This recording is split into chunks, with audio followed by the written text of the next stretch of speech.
ইম্পর্টেন্টকে importance না দিয়ে সব কিছুকে সমান ইম্পর্টেন্স দেয়া, যেটা আমরা প্রায় সময় ভুল করি। আমরা ভুল মানুষদেরকে জীবনে ইম্পর্টেন্স দিয়ে ফেলি, যার কারণে আমরা আমাদের জীবনে তছনছ ডেকে আনি এবং হচ্ছে যে যা হওয়ার তো হয়। সো ঠিক তেমনি আমার ভর্তি পরীক্ষার ক্ষেত্রে আমি ইম্পর্টেন্টকে ইম্পর্টেন্স না দিয়ে আমি সব কিছুকে সমান গুরুত্ব দিই। কীরকম? যে দাগানো বইগুলো যে দাগাই দিই আমরা আমাদের কোর্সগুলোতে, যেমন তোমরা হচ্ছে মাস্টারি অনুশীলনী, এই কোর্সটার মধ্যে তোমরা দাগানো বই পাবা। তারপর আমাদের এই বিট ক্র্যাশ কোর্স, মেডিকেলের জন্য যে ক্র্যাশ কোর্স, এখানে দাগানো বই পাবা। এগুলো কি ঘাস কাটতে দেই ভাই? গরু ঘাস কাটতে দেই না।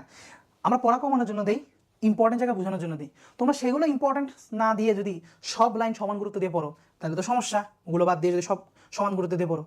আবার তোমাদেরকে বলছে একটা বই মেইন বই হিসাবে পড়বা, তোমরা এখন আলিম স্যারের বইটাও মেইন বইয়ের ইম্পর্টেন্স দিয়ে পড়া শুরু করলা, তাহলে কি হবে? হবে না। অর্থাৎ যেটা ইম্পর্টেন্ট সেটাকে ইম্পর্টেন্টের মতো দেখতে হবে।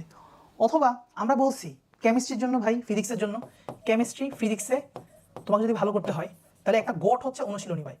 তোমাকে অনুশীলনী থেকে 90%-এর অ্যারাউন্ড 90%, অ্যারাউন্ড 90% কোশ্চেন হবেই। এটা অনেকটা বলে দেওয়া যায়, অ্যারাউন্ড 90% কোশ্চেন অনুশীলনী থেকে থাকে, ডিরেক্ট ইনডিরেক্ট অনুশীলনী থেকে থাকবেই। তো তুমি যদি অনুশীলনী এমনভাবে সলভ না করে যাতে মানে 10 সেকেন্ডের মধ্যে সলভ করে ফেলতে পারতেছো, এরকম মানে দক্ষতা তুমি যদি না রাখো, না আনো বারবার প্র্যাকটিস করে করে, তাহলে কি সমস্যায় পড়বা না? পড়বা। তার মানে ইম্পর্টেন্ট দিতে হবে, ইম্পর্টেন্টকে ইম্পর্টেন্স দিতে হবে, ঠিক আছে? ইম্পর্টেন্ট জিনিসপত্রকে।